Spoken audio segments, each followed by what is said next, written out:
Hey guys, ಹೆಂಗದ್ರಿ ಎಲ್ಲರೂ? Dubai ಒಳಗ ಹಾಲು ಮತ್ತು ಮೊಸರು ಹೆಂಗೆ ಸಿಗ್ತೈತಂತ ನೋಡೋಣ ಬರ್ರಿ. ನೀವು ಇಲ್ಲಿ ನೋಡ್ಬೋದು ಮಾರ್ಕೆಟ್ ಒಳಗ ಯಾವ ಥರ ಡಿಸ್ಪ್ಲೇ ಮಾಡಿದಾರು. ನಾರ್ಮಲಿ ಊರೊಳಗೆ ನಾವೆಲ್ಲ ಪ್ಯಾಕೆಟ್ ಒಳಗೆ ಇಲ್ಲ ಮನೆಗೆ ಬಂದು ಹಾಲು ಕೊಡ್ತಾರು, ಆ ಥರ ನಾವು ಪರ್ಚೇಸ್ ಮಾಡ್ತೀವಿ. ಆದ್ರೆ ದುಬೈ ಒಳಗೆ ಗ್ರೋಸರಿ ಇಲ್ಲ ಸೂಪರ್ ಮಾರ್ಕೆಟ್ ಒಳಗೆ ನಾವು ಪರ್ಚೇಸ್ ಮಾಡ್ಬೇಕಾಗ್ತೈತಿ.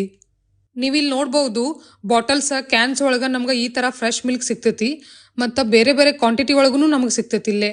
ಮತ್ತು ಇದು ನೋಡ್ರಿ, ಇದೆಲ್ಲ ಮೊಸರು ಈ ಥರ ಪ್ಯಾಕಿಂಗ್ಸ್ ಒಳಗೆ ನಮ್ಗೆ ಸಿಗ್ತೈತಿ ಮತ್ತು ಬೇರೆ ಬೇರೆ ಸೈಜ್ ಒಳಗೂ ಸಿಗ್ತೈತಿ. ಮಿಲ್ಕ್ ಮತ್ತು ಯೋಗರ್ಟ್ ಇದೆಲ್ಲ ಎಕ್ಸ್ಪೈರಿ ಡೇಟ್ ನೋಡಿ ತಗೋಬೇಕಾಗ್ತೈತಿ. ಇಲ್ಲಿ ನೋಡ್ರಿ, ಈ ಸೆಕ್ಷನ್ ಒಳಗೆ ಡೈರಿ ಪ್ರಾಡಕ್ಟ್ನ ಯಾವ ಥರ ಡಿಸ್ಪ್ಲೇ ಮಾಡಿದಾರು. ಚೀಸ್, ಬಟರ್ ಮತ್ತು ಫುಡ್ ಕ್ರೀಮ್ಸ್, ಫ್ರೆಶ್ ಜ್ಯೂಸಸ್ ಈ ಥರ ಸಿಗ್ತಾವ ಇಲ್ಲೇ. ನೀವಿಲ್ಲಿ ನೋಡ್ಬೋದು ಇದು ಎಲ್ಲ ಮಿಲ್ಕ್ ಪ್ಯಾಕೆಟ್ಸ್. ಇದು ಲಾಂಗ್ ಲೈಫ್ ಮಿಲ್ಕ್. ಇದನ್ನ ನೀವು ಜಾಸ್ತಿ ದಿನ ಇಟ್ಟು ಯೂಸ್ ಮಾಡ್ಬೋದು. ಮಿಲ್ಕ್ ತಗೊಳ್ಳುವಾಗ ಎಕ್ಸ್ಪೈರಿ ಡೇಟ್ ಅಷ್ಟೇ ಅಲ್ದ ಲೋ ಫ್ಯಾಟ್, ಫುಲ್ ಫ್ಯಾಟ್ ಇಲ್ಲ ಫುಲ್ ಕ್ರೀಮ್ ನಿಮ್ಗೆ ಯಾವ ಥರ ಮಿಲ್ಕ್ ಬೇಕು ಆ ಥರ ನೋಡಿ ನೀವು ತಗೋಬೋದು. ಓಕೆ ಗಾಯ್ಸ್, ಬಾಯ್.